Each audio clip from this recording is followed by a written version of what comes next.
We are at beautiful Palo Duro Canyon in Texas. We just went for a hike.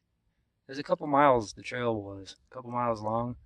We went about halfway and turned around because living in the truck for the last month and being cold, not really being able to get out and move and exercise.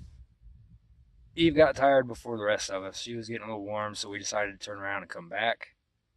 It's kind of warm outside. It is. It's nice. It's gorgeous for hiking, but it was too much for her. I'd say mid-70s today.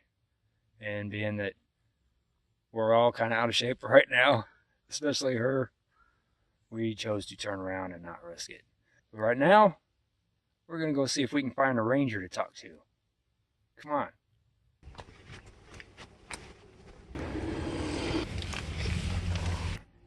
All right. So we did talk to somebody.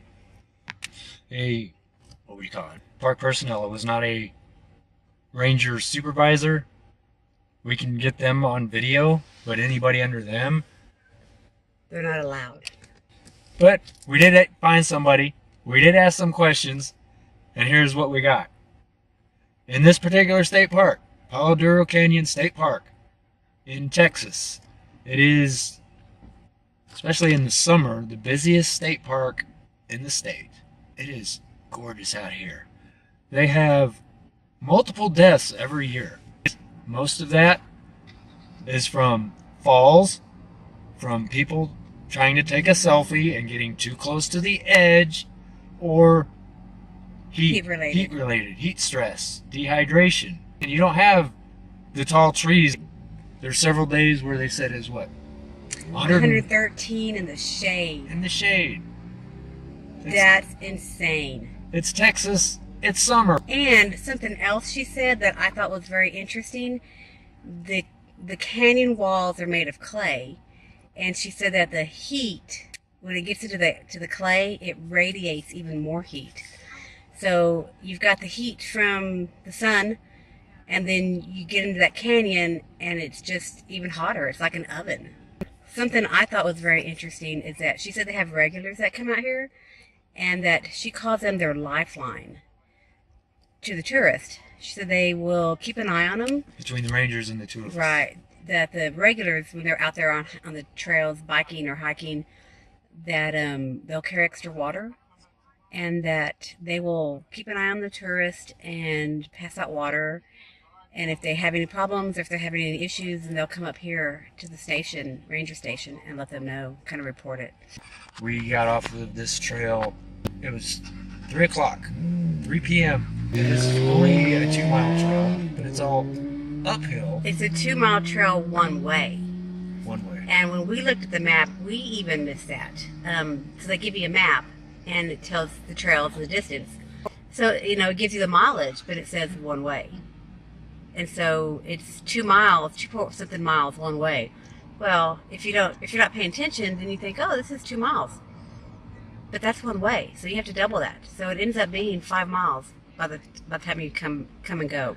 And if you're starting on a trail at 3 p.m., that's too late. The rangers said the biggest things that they would suggest for people here: bring plenty of water, sunscreen, preferably a hat, and a little clothing tip. They can't tell people out here when they see them how to dress or what to wear. Or what not to wear. But if they could give clothing advice to anybody, they said, please wear breathable clothing, not cotton clothes. The sun's setting on us, so we're going to hurry up. They said wear breathable type clothing, just not cotton. Cotton, if you saw the video with Rick Spicer, our interview with him, cotton will absorb the moisture and hold it next to your body. Absorb your sweat. You cannot cool off when it gets to a certain point. Another thing that they do is, she said, we mentioned that we went on that hike and we took our dog, and she got hot.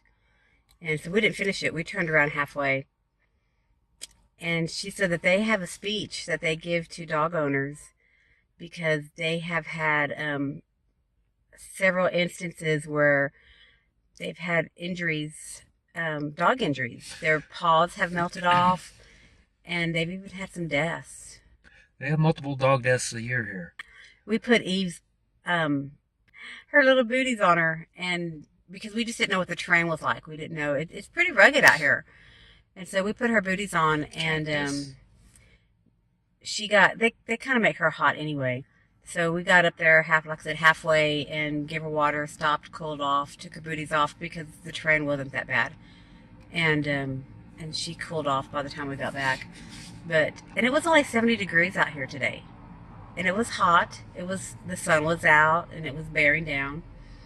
But I can't even imagine people bringing their dogs out here when it's 100 degrees and not knowing when to stop and turn around. I don't have nothing nice to say about that. So the bottom line from who we talked to here was plenty of water, sunscreen, appropriate clothing, keep an eye on your pets. And don't take selfies by edges. You can see, there's plenty to see from a safe distance. You don't need to get on the edge. You don't need to get on the edge. They also have a lot of problems with people getting off trail for wanting to take these selfies or trying to find shade, because there's not a lot of shade down here. If you see shade in the distance somewhere, you get off trail and you're making a beeline trying to get to it because you're already too hot. Even though this is a canyon, you can get turned around and not find the trail again. To wrap it up, what would you say, Betty? What would I say? What did you get out of all this? Be smart. Research. Find out. If you know you're coming out here or any park, call ahead of time and ask for some recommendations on just anything. On trails, clothing. Just get to know your surroundings, even if it's through a phone call. Know before you go. Betty's arm is getting tired. It is. So we're going to wrap this up, and we'll see you next time. Thanks.